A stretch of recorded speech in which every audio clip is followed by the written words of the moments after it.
Señoras y señores, amigas, amigos, me perdona de falar em francês para esta conferência.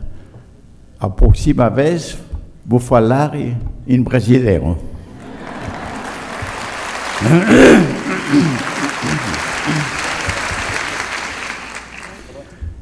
1968, 2008, 40 années qui ont changé le monde. Au cours des années 60, les frontières de la pensée se sont déplacées et il y a eu de très importants changements dans notre vision du monde. Donc, voici une métamorphose, pour le pire parfois, et pour le meilleur aussi, les deux, puisqu'on a pu voir l'humanité créer des sociétés de millions d'habitants, mais évidemment, je le répète, avec État, avec classe sociale, avec grande religion, avec esclavagisme, etc. Bon, ce sont ces sociétés. Alors, est-ce qu'aujourd'hui, une métamorphose ne serait pas possible, étant donné que, effectivement, ces sociétés vont vers la mort avec le développement des armes de destruction. Le Hiroshima qui clôt la Deuxième Guerre mondiale ne serait qu'un petit élément destructeur dans les grandes destructions d'une éventuelle nouvelle guerre. Donc, si vous voulez, le problème se pose de la fin de l'histoire, mais pas du tout dans le sens de M. Fukuyama, qui est ce théoricien qui a dit qu'on est arrivé à la fin de l'histoire parce que l'humanité a trouvé les solutions à ces problèmes.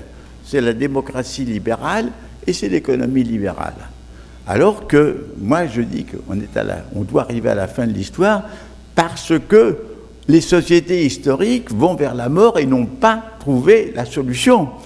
Et alors, on peut se demander, ce n'est pas le destin de l'humanité, ces 8000 années d'histoire. Il y a eu des dizaines de milliers d'années avant l'histoire, et il peut y avoir des autres années après l'histoire, c'est-à-dire après les guerres, après les sociétés fermées les unes sur les autres, une société d'un type nouveau qui n'a jamais existé, qui serait une société monde, qui serait le produit de cette métamorphose. Est-ce que cela est possible? Est-ce que cela... Alors, examinons la question sous l'angle de la probabilité. Qu'est-ce que c'est qu'une probabilité? C'est que quand pour un observateur, dans un lieu donné et dans un moment donné, ayant les meilleures informations qu'il puisse avoir, peut essayer de dessiner des courants du futur à partir des courants qui traversent le présent. Donc, les probabilités sont extrêmement mauvaises. Évidemment, elles sont catastrophiques, mais il y a l'improbabilité.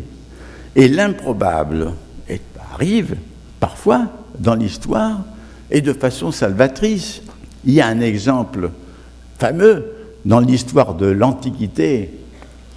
Il y a six siècles avant l'ère chrétienne, un gigantesque empire, l'empire perse, a voulu absorber une petite cité grecque qui était Athènes.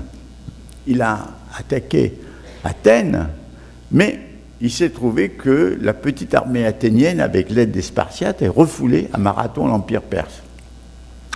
L'empire perse est revenu une deuxième fois, et cette fois, il a pris Athènes, il l'a saccagé, il l'a brûlé, il a détruit Athènes, il a gagné. Non, il n'a pas gagné parce que la flotte athénienne a tendu un piège à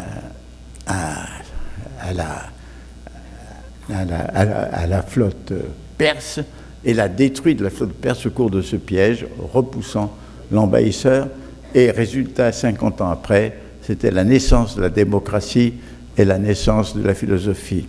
Donc, l'improbable peut arriver. Et alors ici, ce qui est extrêmement curieux, c'est que plus nous allons vers les catastrophes, plus peut venir la prise de conscience que nous allons vers les catastrophes au lieu de rester à vivre au jour le jour, plus nous prendrons conscience de notre communauté de destin planétaire, plus nous serons peut-être capables de résister, d'empêcher et d'aller dans le sens de la métamorphose. Et pourquoi peut-on penser qu'il y a un espoir possible?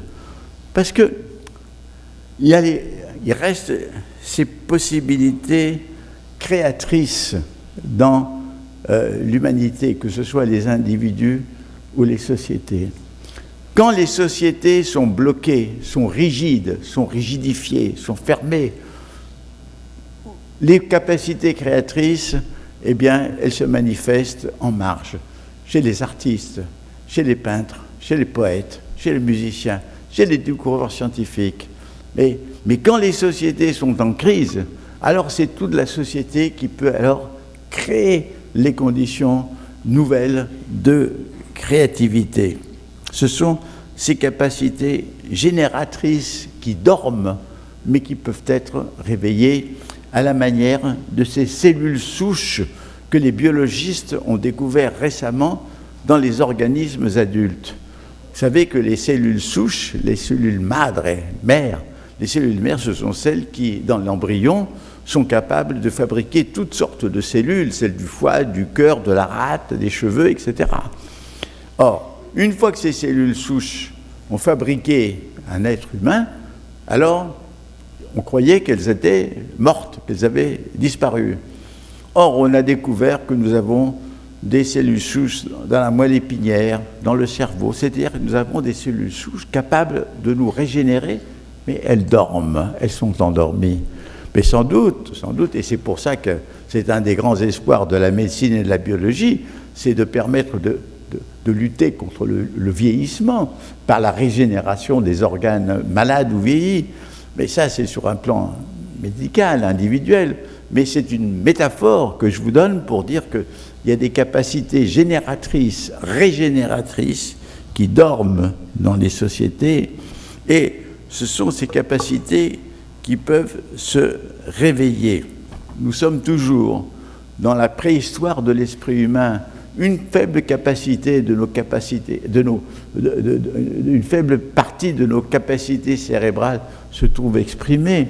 Et songez qu'il y a quand même peut-être 100 000 ans, quand est apparu Homo sapiens, notre espèce, elle avait déjà le même crâne, le même cerveau, c'est-à-dire le même cerveau que Mozart, le même cerveau que Michel-Ange, le même cerveau que Dostoïevski, le même cerveau aussi que Hitler, que Staline, mais ils avaient déjà. Mais qui aurait pu penser au cours de cette époque de la préhistoire qu'il y avait une telle possibilité de création, ou de destruction?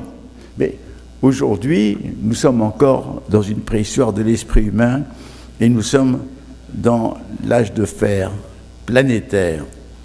Alors, le monde qui meurt n'est peut-être simplement qu'un monde qui meurt pour qu'un autre naisse.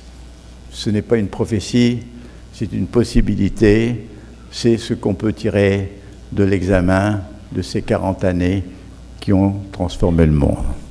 Merci.